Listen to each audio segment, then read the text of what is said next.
자, 첫 번째 시로 한번 넘어가 보겠습니다. 참 오늘 의미 있는 여론조사 결과 하나 나왔는데 바로 NBS 여론조사입니다. NBS라고 하는 것은 우리나라에서 한 굴지의 여론조사 기관이죠. 이 굴지의 여론조사 기관이 네 군데가 오늘 합해서 여론조사를 벌인 겁니다. 결국 이 여론조사 결과가 이번 어떤 판세, 왜냐하면 이제 이번에 여러 가지 이슈가 나왔고 TV 토론도 한번 했고 그다음에 이제 지금 합동 유세도 했기 때문에 이 여론조사 가지고 있는 의미가 꽤 있을 것 같아요. 네, 그 결과 한번 표로 한번 볼까요? 네. 자, 지호님이 한번 설명해 주실까요? 예, 그래서요, 감독님 다시 한번, 요게요, 이제 1000명 전화 면접 조사를 이제 7월 8일, 7월 9일, 7월 10일 이 3일 동안 진행한 겁니다. 예, 보면요. 저기서 중간에 보면 국민의힘 지지자들 중에 응답한 거 중에 한동훈 55%, 나경원 12%, 원희룡 10%, 윤상현 1%, 무응답 14%로 나경원이 2위, 원희룡이 3위입니다. 이거 지금 옛날 결과가 좀 다른 거 아니에요? 예, 이제까지는 이제 한동훈이 압도적 1위라는 거는 거의 모든 여론조사에서 그렇게 나타났고, 네. 2위는 뭐 거의 90% 이상 원희룡이 차지를 했잖아요. 최근 네, 여론조사에서는. 그렇죠. 윤심을 얻고 나왔다 해서. 근데 오늘 3위로 밀렸습니다. 전체가 다 밀렸네요. 예, 무당층에서 보니까 한동훈 14, 나경원 6, 원희룡 4. 무당층에서도 원희룡은 3위입니다. 그래서 이 국민의힘 그 전당대회 룰이 아시다시피 80%는 책임당원 투표고 20%가 일반 국민 여론조사인데 역선택 방지 조항이 적용이 돼갖고 국민의힘 플러스 무당층 아닙니까? 네. 저 밑에도 두 번째 단 쪽이 지금 국힘 플러스 무당층을 했더니 한동훈 37, 나경원 9, 원희룡 7, 윤상현 1. 여기서도 이제 원희룡이 3위입니다. 그런데 이전에도 제가 말씀드렸듯이 국민의힘 전당대회 룰라면 무응답 46 나와 있잖아요. 저기. 네네. 저거는 없어져야 돼요. 그러니까 한동훈 플러스 나경원 플러스 원희룡 플러스 윤상현 이게 100이 돼야 됩니다. 합한 게. 합해서 100이 돼요. 예, 그러니까 그런 방식으로 환산을 해보면 한동훈 68.5. 68.5. 예. 나경원 16.7, 네. 원희룡 13.0, 윤상현 1.8. 그러니까 20% 부분이 이제 68.5%고 네. 나머지 80% 이제 당원 투표로 이제 합산이 되는 거죠. 요게 이제 지금 보여드린 68.5, 16.7, 13.0, 1.8이 지금 국민의힘이 이번에 룰로 정한 그 네. 룰대로 해서 이제 지금 나온 계산한 결과입니다. 그렇죠. 자, 이걸로 놓고 보면 거의 1차에 이제 끝나는 걸로 이렇게 그렇죠. 보여집니다. 그죠? 예. 끝나는데 오늘 이 MBS 조사가 일단 우리가 의미가 있는 것은 뭐냐면 전반적으로 초기에 어떤 이 한동훈 어떤 이 뭐랄까 대세론 예. 있었지 않습니까? 그 여전히 변함없이 유지되고 있다라는 특징이 하나가 있고요. 네. 자, 그리고 이게 이제 지금 TV 토론 이후에 조사된 여론조사입니다. 그렇죠. 자, 그러다 보니 원래 이 이전에는 여러 가지 여론조사에서 원희룡 후보가 2위를 달리고 있었어요. 그렇죠. 근데 이번 조사에서는 원희룡 후보가 3위로 내려앉았습니다. 그러니까 과연 그게 무슨 이유일까? 아마 지난 TV 토론에서 나왔던 결과 이런 것이 실제로 좀 반영이 된 게 아닌가. 네. 그러니까 나경원 후보가 지금 2등으로 치고 올라가면서 꽤 이제 지금 좀 힘이 붙은 것 같아요. 그리고 오늘 보니까요, 아침에 또 이제 다른 여론조사도 하나 나왔는데 그 양자 대결 한동훈 대 나경원, 한동훈 대 원희룡 그 네. 양자 대결 가상 대결을 붙여보니까요. 거기서도 나경원 후보가 양자 대결 시에 원희룡 후보보다도요. 좀 우세하죠. 한 22% 정도 더 많이 받는 걸로 나와 있어요. 그래서 네네. 그걸 보고 나경원 후보가 오늘 보시는 본인의 페이스북에 결선 투표로 결선에 진출해야 될 사람은 원희룡이 아니고 나다. 나를 중심으로 뭉쳐달라. 뭐 이런 또 호소를 하게 된 거 아닙니까? 네. 자, 그래서 이게 이제 지금 왜 그러면 이 원희룡 후보가 저렇게 3위로 떨어졌을까라는 걸 보면 1차적으로 이제 지금 지난번 이 캠페인이 보면 처음에 배신자, 네. 그다음에 이제 문건, 네. 문자, 뭐 이런 걸로 굉장히 이제 공세적으로 펼쳐왔지 않습니까? 그렇죠. 그러면서 이제 많은 분들이 우리가 알던 원희룡이 아닌데? 라는 이제 그 의문을 많이 가졌었잖아요. 그렇죠. 그러면서 야 이렇게 넘어가는구나. 그렇다 하더라도 또 나름대로 이제 그 어떤 이 친윤 그룹의 또 지지를 받고 있으니까 네. 그런 조직이나 이런 표를 가지고 이제 반한동훈 표를 가지고 이제 본인의 어떤 결집을 가져왔던 거예요. 그렇죠. 근데 이게 지난번 딱 TV 토론회에서 이게 무너져 버린 거예요. 네. 본인이 이제 나는 이제 이 비난하지 않겠다. 선관위의 권유에 따라서 이제 한동훈 후보에 대한 이 문자 문제, 이 공세 버리지 않겠다. 갑자기 이제 급변침을 해버린 거잖아요. 맞습니다. 그러니까 이게 지금 왜 이렇게 갑자기 급변침하지? 그 이유를 지금 알 수가 없었는데 네. 문제는 또 그렇게 또 유지하면 또 모르겠어요. 그러니까요. 근데 또 하루 만에 갑자기 또 이게 원래대로 변침을 하는데 네. 더 심하게 변침을 해버렸습니다. 그러니까요. 자, 어제 아까 제가 말씀드렸지 무슨 이야기를 했냐면 한동훈 당시 비대위원장이 일부러 고의로 총선에 패배했다. 이런 이야기까지 어제 들었는데 저는 정말 그 이야기 듣고 야 어떻게 저렇게 생각할 수 있지? 라는 이야기까지 생각이 들었는데 그러면 지금까지 한동훈 후보가 저렇게 선거 때 뭐 수백 번의 지지율세 가고 전국 돌아다니고 100일 동안 했던 게 다 쇼였다는 이야기인가?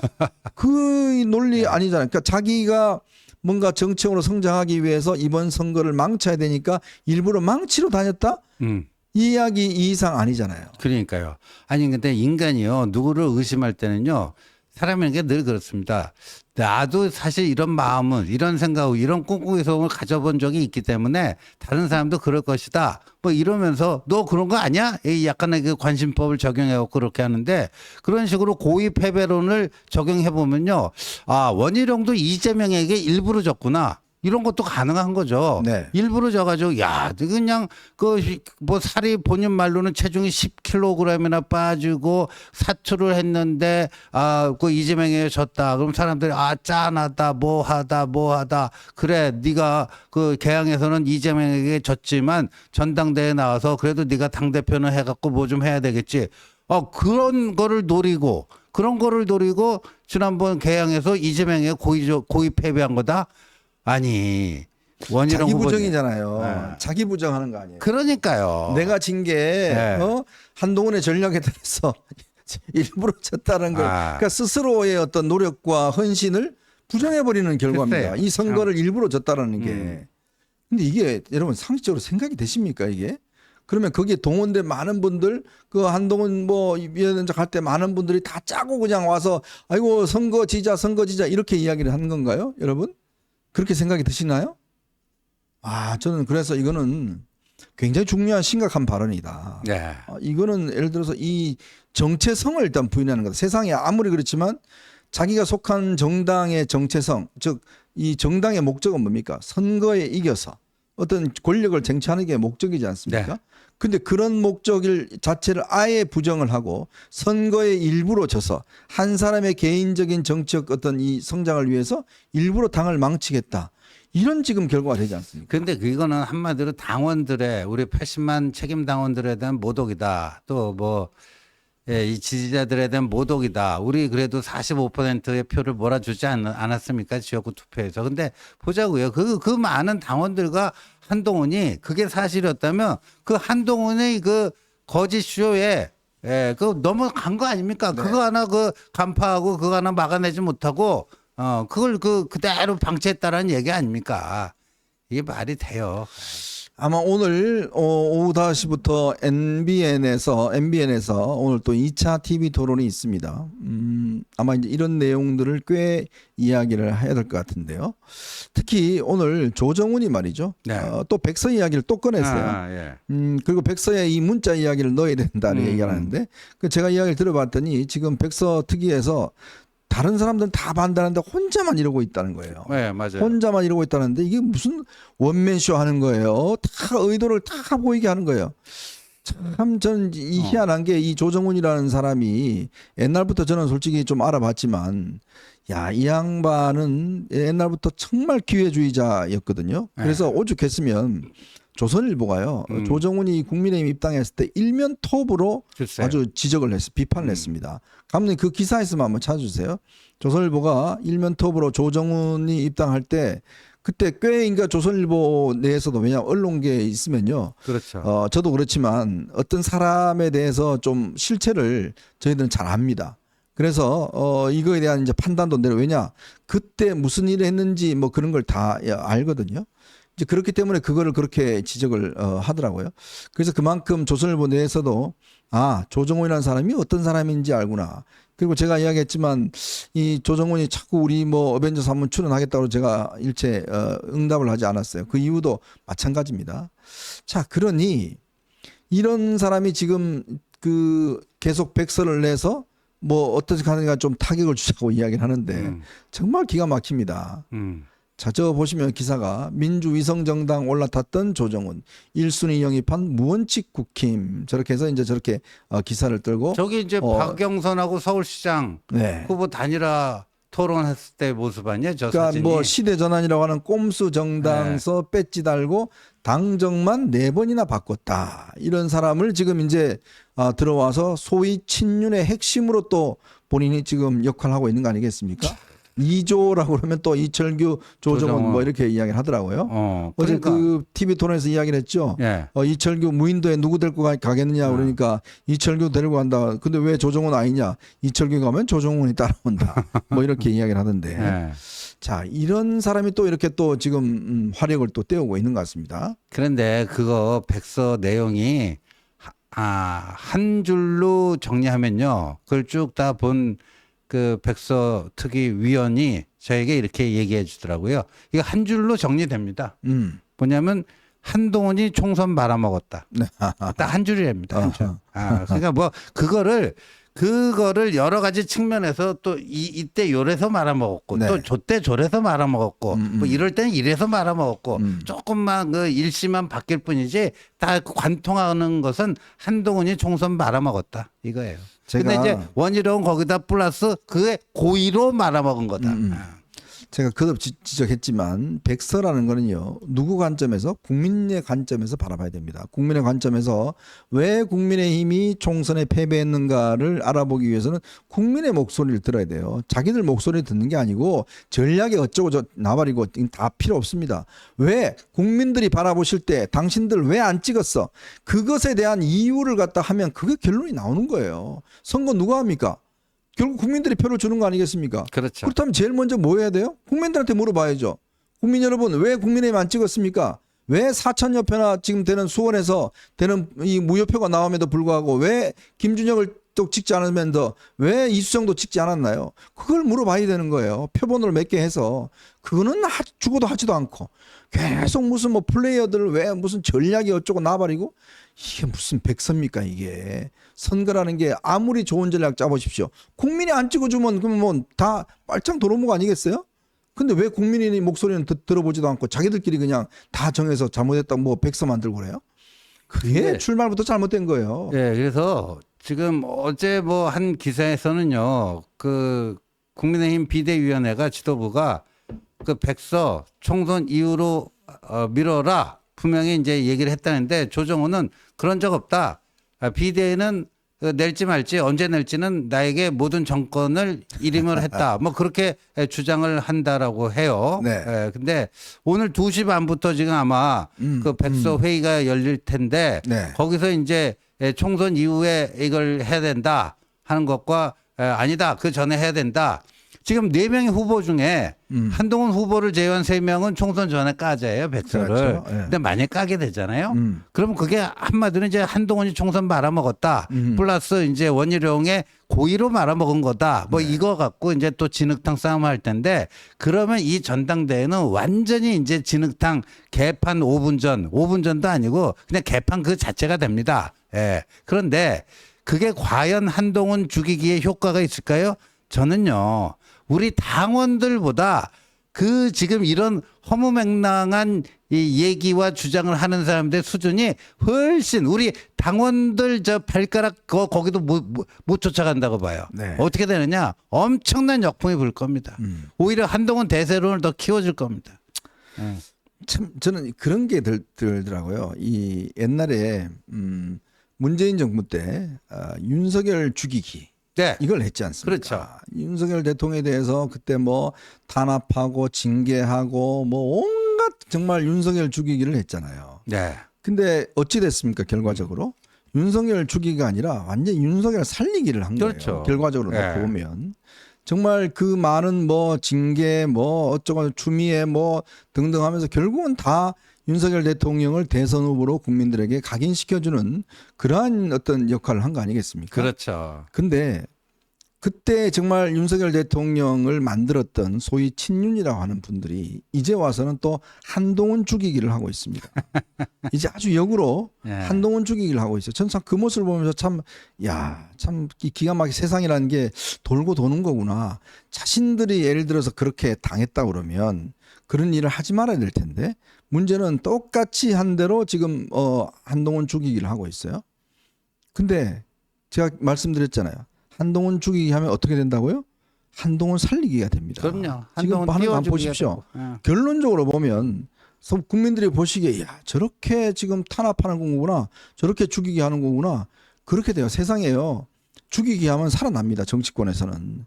지금 이 한동훈 예전에 윤석열 죽이게 했던 그러면서 거기에 버텼던 부분들이 지금은 또 한동훈 죽이기에 나서고 있다는 거, 이거는요 자기 얼굴에 침 뱉는 행태입니다. 이렇게 하면 결과가 어떻게 되겠다는 거 모릅니까? 그리고 나서 뭐 이제 되는 거 난 다음에 또 뭐 김옥균 프로젝트 하겠다고요? 누구 입에서 저는 이런 이야기 나온지 모르겠지만 진짜 이런 자들이야말로 역적입니다. 역적. 즉 정권을 민주당에게 고스란히 넘겨주는 그런 사람들이에요. 저는 이거를 잘 여러분들 분간하셔야 된다고 봅니다. 지금요 정말 이 역사의 간신들과 역적들을 우리가 반드시 구분시켜내야 된다. 즉 어떻게 하면 정권을 저쪽 민주당에 안겨주기 위해서 내부의 갈등과 분열을 최고조로 만들어 놓고 이렇게 지금 정권을 넘겨주겠다는 거 아주 거칠게는 포장하죠. 한동훈 하게 되면 뭐 윤 대통령과 사이가 안 좋고 당이 깨지고 좌파다. 무슨 좌파 지금 우파 좌파 논란합니까 지금? 저는 정말 이해가 안 되는 게 생각해 보십시오 여러분. 정권을 잡으려고 총선 이기려고 그러면 어때요? 우리만 있으면 됩니까? 안 되지 않습니까? 백날 해보십시오. 안 됩니다. 그러면 그 중도에 있는 사람들, 이런 사람들 다 끌어와야 되잖아요. 그럼요. 그래서 우리가 지난 대선 이긴 거 아닙니까? 예. 근데 그래 놔놓고 이제는 좌파하고 다 손을 끊겠다고요? 그 좌파가 아니라 실제로 그 좌파에 비판적이던 사람들, 중도에 있는 사람들도 다 떨어져 나가는 거예요. 그거야말로 그냥 만년, 그러니까 역으로 이야기하면 그거는 이재명 돕기 운동입니다. 그래서 저는 이제 작년 3.8 전당대회 때 그때 뭐 나경원 주저앉히고 안철수 거의 그냥 눌러서 김기현과 많이 차이 나는 2등으로 만들어버리고 그래서 김기현 대표 용산 의중대로 됐어요. 근데 그 이후 어떻게 됐나요? 그래서 당이 잘 됐습니까? 강서구청장 18% 대패를 당하고도 제대로 된 처방과 진단과 처방을 내리지 못해서 헤매다가 결국 그 한동훈이라고 하는 그 사람을 영입을 해가지고 비대위원장으로 앉혀야지만 뭔가 새로운 변화, 그 상승의 우상향의 그런 뭐 모멘텀을 만들어낼 정도로 그런 허약한 당이 된 거 아닙니까? 네. 근데 요번에도 이거를 또 뭐 한동훈을 주저앉혀가지고 예를 들어서 원희룡이 당대표가 된다. 그럼 이거 김기현 시즌 2가 되는 거예요. 네. 원희룡 체제는요. 그럼 뭐 김기현 시즌 2가 되는 겁니다. 용산의 뭐 공작으로 김기현 체제가 만들어졌고 실패했는데 또 뭐 용산의 공작으로 원희룡 체제가 만들어 시즌 2를 하게 되면 그 당이 그럼 국민의 선택을 받을 수 있겠습니까? 자, 오늘 이 같은 MBS에서 윤 대통령 지지율을 조사를 했습니다. 윤 대통령 지지율 조사를 했는데 2주 전에 비해서 또 1%포인트 하락을 해서 26% 아마 최저치가 나왔다 그래요. 최저치가 지지율로 나왔다 그럽니다. 26%입니다. 지금 뭐 보면 이 계속 지지율이 떨어지다가 총선 이후에 27, 28, 29, 27, 26 결국 최저치의 지지율을 지금 기록을 하고 있습니다. 사실 이 외교 무대에 나가면 또 대통령 지지율이 오르게 마련인데 이렇게 지금 대통령이 해외에 나가서 정말 나토 회의에서 여러 가지 외교안보와 관련된 일을 하고 있는 이런 와중에 이렇게 국내에서는 지금 문자 문제를 가지고 또 여사 문제를 가지고 지금 논쟁을 벌이고 있고 또 지금 지금 현재 제가 볼 때는 공작 같지만 또 지금 이 최상명 관련해서 임성근 전 사령관 무슨 통화 내역 이게 지금 뭐 JTBC하고 MBC가 지금 또 잔뜩 내용을 까서 뭐 VIP 뭐 어쩌고 해서 이게 또 지금 또 논란이 되고 있는 것 같습니다. 참 이게 자꾸 이런 식으로 되면 이게 뭐 대통령 지지율이 올라갈 리가 없는 거죠. 그러려면은 당이 뭔가 바뀌어야 되고 지금으로 가서는 안 된다는 거는 아마 여러분이 저 다 공감하는 거 아닌가요?